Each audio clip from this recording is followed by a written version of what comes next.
And by then, all the freaking fire extinguishers that were close by there were gone. So, like, I mean, the only way we could have put that out was just by stomping on it. It was ridiculous, dude. That's funny. Oh my gosh. So, some old guys out there burning the field. What? Walk out Today? there, Dad. Exactly.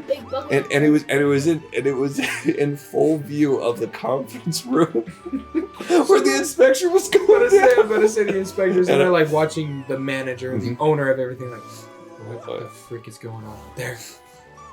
This is the gate to the very first planet that we worked on when we started this playthrough. Since like last January. It's been that long ago. But that was the final thing you had to get? The big star? What? Was that big star the last thing you had to Like I told you, we already beat the main game. Okay. Right now we're just doing like post-game stuff. We're like beating the game 100%. Word. I just but that was such a freaking mess of an inspection day. I just remember thinking like, yeah, that's game. That's like, but I mean, we passed it, but like, cause like then my dad asked me afterwards. He's like, how did the fire start? I was like, it was an electrical shortage. Instead of somebody pressed the gas in the oven. Well, that's the thing. It's because like there's no surveillance inside, so it could have been either way. But it was just like that, and then because Greg was there when he was telling me, and Greg was there. I was like, sure, blame it on me. Let's let Tanner finish this dialogue. This planet is very dear to me. I looked forward to visiting this planet with the Lumas every 100 years. Gross. Yes, I'm old. Get over it. The Luma that's been traveling with you may also grow up to become a star someday. Someday. Some Lumas become planets, some become comets, and a few become power stars. Infinity Stone. 5 to rule them all. I don't know. Avengers or Lord of the Rings? I don't know. I'm traveling with them while they look for a place to be reborn.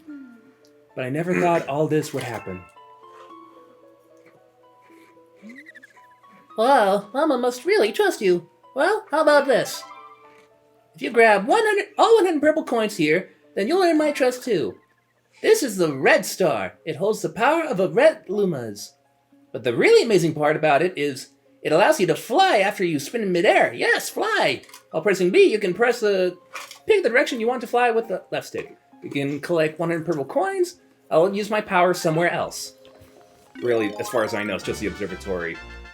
And if you remember from the end credits, that's the front. That's actually sick. This is a front view of Mario's flying Mario outfit. That's cool. That's actually, I like that. Kind of wish that this costume was in Smash. Oh yeah. Oh, definitely. That would be sick. Definitely. So cool. Yeah. But of course, like, it's for a limited time. Whoop! And I missed one. Okay, well, yeah, well. That's Oh gosh, like when you do that, when you like circle back. Okay, like if you that, think just jumping around planets was hard enough to look at, try flying around and turning around. Okay, so I'm just gonna grab coins on the ground until like my power runs out, and then I could use the red star again. Sweet. Now I think as far as like things going wrong at the farm, I think that was like probably one of the more closer ones that I can remember. When I was 13 though, I got launched through the air. Oh, I can pick up. Whoa, okay, I can pick up the coins if I spin. So it's kind of like, okay, maybe not the ones in the bubbles, but if I could just aim. Nice. Oh, when I was 13, I don't know if you remember. You know that big pipe on the cooling pad that used to come up? Yeah. Like it would come, like all the pressure would come through there. So there used to be like a tower on there that would go up to the top and like would mist the cherries, the sweet cherries specifically when they would come in. So like I was 13 and it was like freaking July and it was like crazy hot. And so I had the bright idea to turn that on to kind of get some mist and feel nice and cool. And so, being an idiot, I turned it on too fast. And I was standing right in front of it, and the pipe exploded right next to me and launched me from the middle of the cooling pad all the way off the edge into the dirt. Like, it hit me right here. I had a giant welt on my arm that was like that big. I bet that hurt so. Oh, it did. Well, because no! Like, it flew me through the air, like, head over heels. I was cartwheeling through the air. No, like, I'm surprised over you didn't, like, break something. Oh, because God. that's so much force. Well, I had my hands out like this, and I kind of cartwheeled too. Like, I hit the ground, and I cut my hand here. I remember that. But then, like, then Jose was there. Still, like, okay, so he's known me since I was like 5. He still can't pronounce my name right. But yeah, so like that day he was like, go tell Mr. Carl. Yeah, go tell Mr. Carl. Go tell Mr. Carl. And I'm like, okay. So then, but first he made me get down in the hole and actually turn the water off. Right. And that was nerve-wracking after I just exploded a valve. So I had to get down in this hole. Like, you know that hole, that manhole is there, and like there's those big old pipes down in there. So, I have a really quick story about Go that. ahead. So, but this was when my dad and I got our dogs, and we had nowhere to put them at the moment, and they were puppies, so we had to take them to work with us at the farm. And he's like, all right, go get the kennel and put it in the shade. They're going to have to sit in the kennel while we go pour the concrete, because this was when my dad was pouring the concrete around the new shed in the back. right. So, I get the crate out of the thing, and I'm pushing it on the ground, and there's a manhole cover. And the dog crate slid the cover off, and I stepped, whoop, and the dog crate fell on top of me. I have no idea how I floated, dude. I pushed the dog crate out above me. I pulled myself up. I have no idea how I did not die. That's crazy. It scared the living crap out of me. Oh, I bet. Dude, I was like, to this day, I have no idea how I stayed buoyant with a dog crate falling on top of me. Yep. Like, it was scary. It's it was crazy. Scary. You had to at least get one cut. No.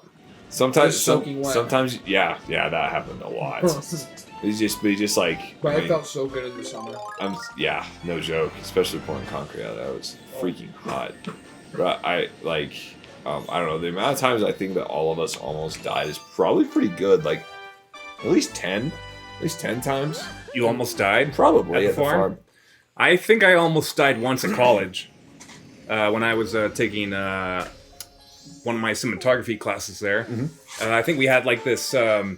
It didn't look like a typical classroom. It was just like this little studio where we had one side of the wall that was like green screen.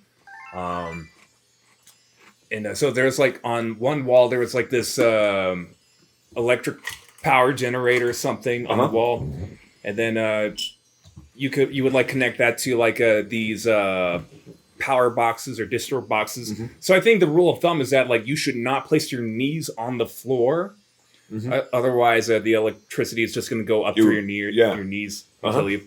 So I think I almost knelt on the ground, and then everyone in my classroom was like, "Wait, no, stop, stand back up." So. Yeah. So wait, there was never a time at the farm that you almost died? Like never ever. I don't. There's got to be at least one. The only thing I can think of is that like because I was wearing like a hat most of the time. In the what was the room next to the shop that had a bunch of pipes everywhere? That's the compressor room. Compressor room. So like whenever I would sweep in there, and if I'm wearing a hat, always hit your head. I always hit my head like all the time. Like it was not made for people who were over 6 feet. No, definitely. No, it was not. Trent made it. He's like 5.5 feet tall. I love Trent though. He's one of my favorite people. Oh yeah. Well, he was great welder too. But he made it specifically so that he could get to everything he needed to. But how? Like obviously he did a good job, but will never go. Sorry. After they have ammonia problems, I'm never gonna go back out there because after he's been such a good help with that, it just makes me nervous because if those pipe burst or something happens, it's like a lot of people are going to go to the hospital. That ammonia stuff is a mess. So like one time, Carl and Jake. Carl was guiding him. Jake, one of the bins tipped over onto the ammonia tank and broke a valve onto the ammonia tank out back. Were you out there when that happened? Because I think you came home and I could smell it on you. Like it was bad, dude. It was bad. It would get into your pores and everything. The worst one for me. I mean, that wasn't too bad. It was in open air for the most part, so it wasn't too crazy.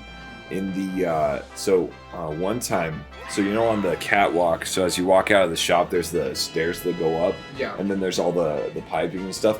So JV needed me to get up and shut one of the pipes. It was up high, so I had to climb up there, and he couldn't do it. Couldn't get up there. He's getting too old. Freaking old. So like he couldn't get up there, so he's like, hey, can you get up? And like he's like, I'm gonna shut these ones off, and then you shut that one off after I do that. Okay, cool. So I'm up there, and so I'm up above, so like, you know, up like the pipes go up really high, so it's above the compressor, right? It's about roof level. So I'm standing on a pipe right there, and I'm turning off this valve, and it's just this ammonia coming out of there.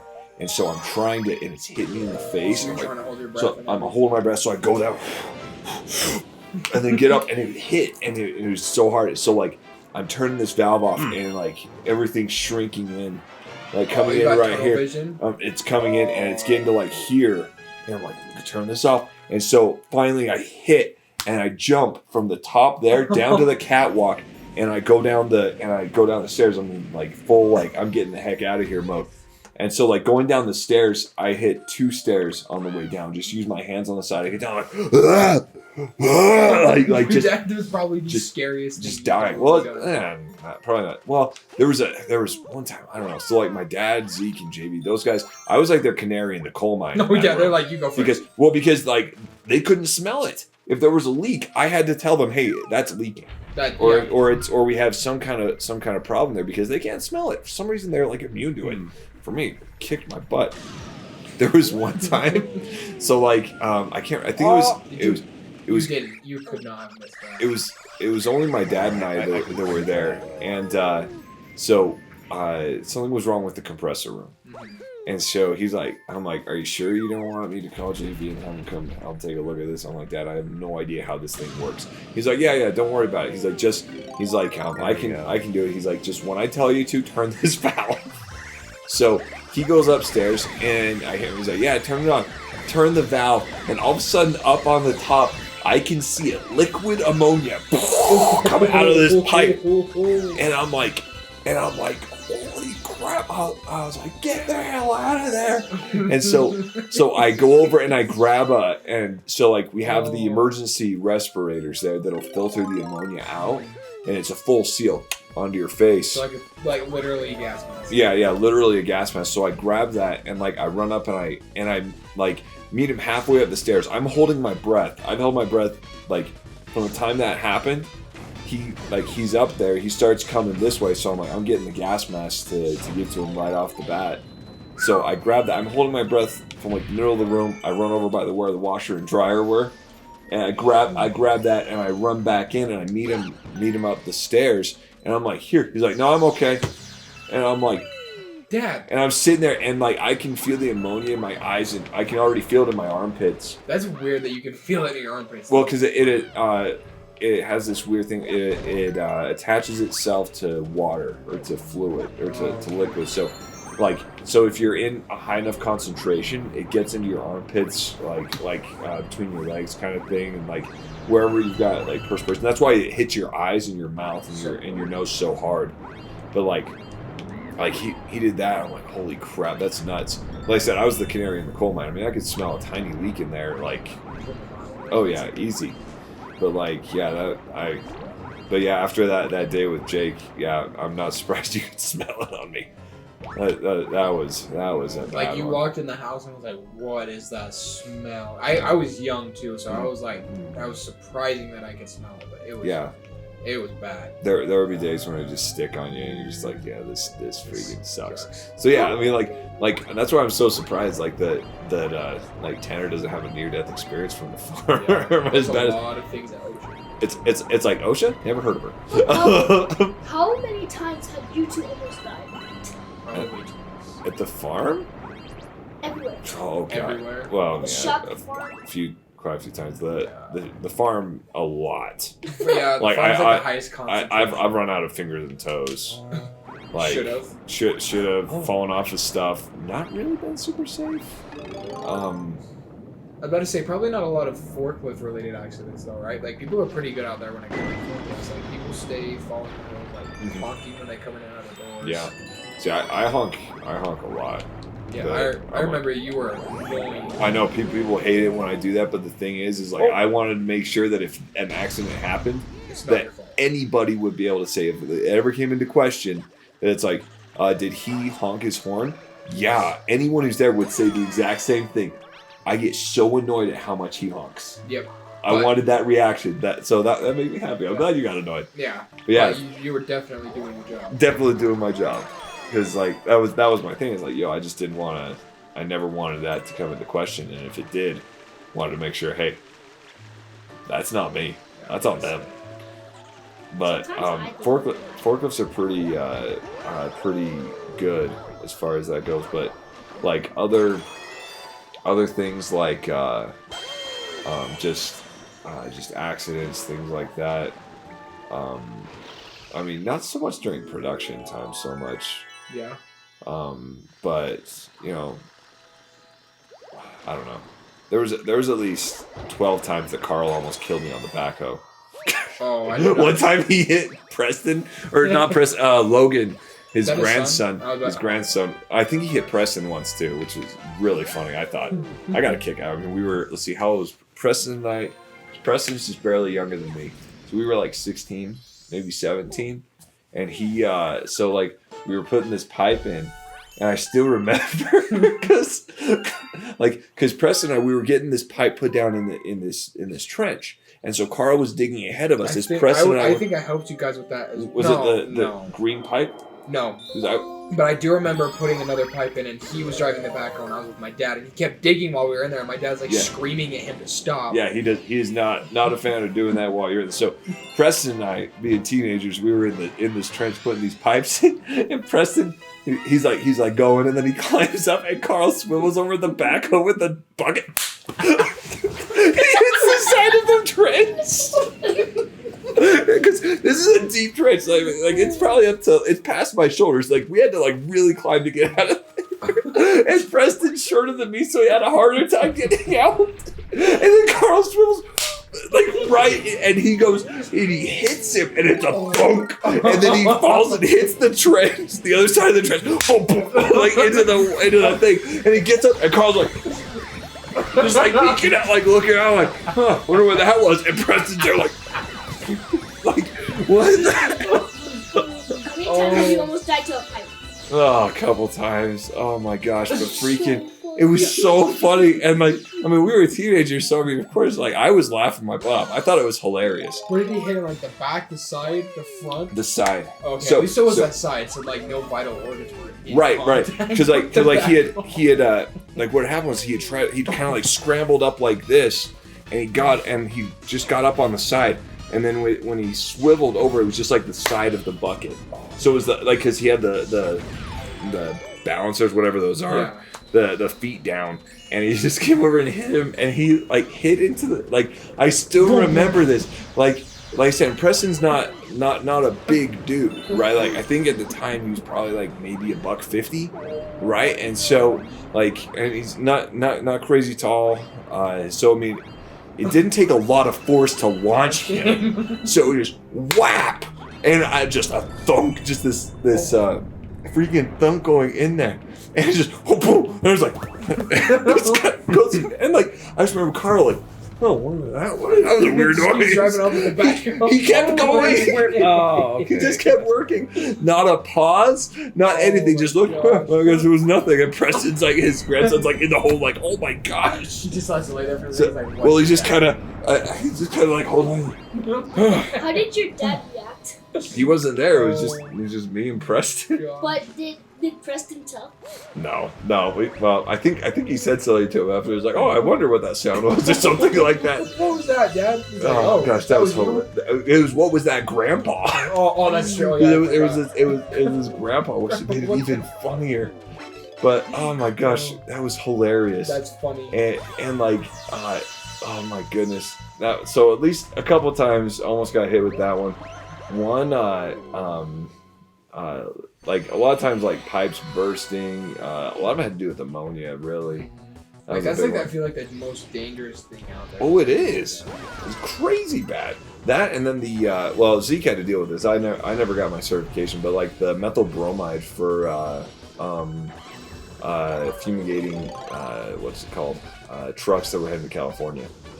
Because because you couldn't send them with, so like it's after the product's loaded, you have to, and the door is sealed, you have to put the methyl bromide in there at that point to kill any bugs that are in there.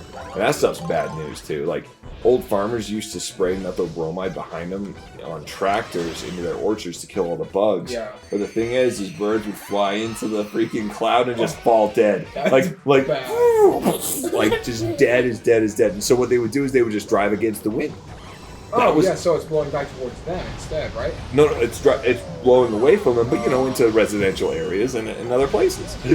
That's but, it's not a problem because I guess it's killing the bugs.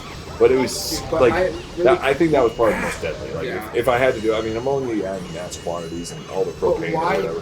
What is the point of having so much ammonia out there? Like, obviously it's like a vital need, but like, what is it used for? Because I'm not really sure what it's used for. So it's for the refrigeration. So what it does is and that, like, I asked the same thing of Trent because he knows way more about it than I do. This is kind of like my elementary knowledge of it. Huge quantity. Yes. And it needs to be compressed. It needs to so the freezers, you're not cooling down the air. This is how Trent described it to me. You are removing heat from the air. So he's like, you're not cooling anything. He's like, it's not like you're placing an ice cube in a glass and it's melting and it's cooling off the water around it.